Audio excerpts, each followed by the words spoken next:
अखाड़ा में आपका एक बार फिर स्वागत है। चीन में इजरायली राजनयिक पर हमला हुआ है। इजरायल के विदेश मंत्रालय का कहना है कि बीजिंग में इजरायली दूतावास के एक कर्मचारी को हमले के बाद अस्पताल में भर्ती कराया गया। राजनयिक की हालत फिलहाल स्थिर है, ये अभी कहा गया है। और वहीं पर हमास की ओर से और भी आतंकी हमलों की आशंका जताई गई है।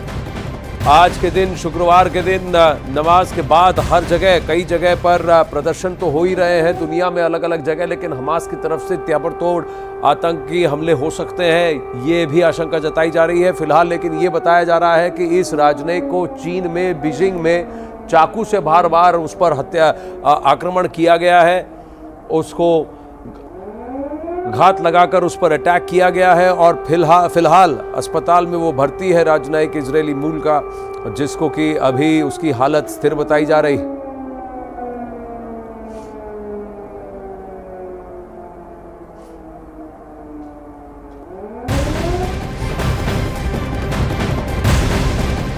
वही आतंकी संगठन हमास ने एक बहुत बड़ा दावा किया है। हमास ने दावा किया है कि इजरायल के हवाई हमले में 13 बंधक मारे गए हैं, मृतकों में विदेशी भी शामिल हैं। तो हमास की तरफ से ये कहना, हमास कयास ये लगाए जा रहे थे कि 250 से 300 बंधक हमास बनाकर ले गया है जब वो इजरायल के दक्षिणी भाग में घुसा और वहां पर उसने नरसंहार किया और उसके साथ ही कई सारे लोगों को बंधक बनाकर अपने साथ लेकर गया। इसमें विदेशी मूल के, गैर इजरायली मूल के कई सारे ऐसे लोग मौजूद हैं। अब हमास का कहना है कि इजरायल की एयर स्ट्राइक्स की वजह से करीब 13 बंधक फिलहाल मारे जा चुके हैं।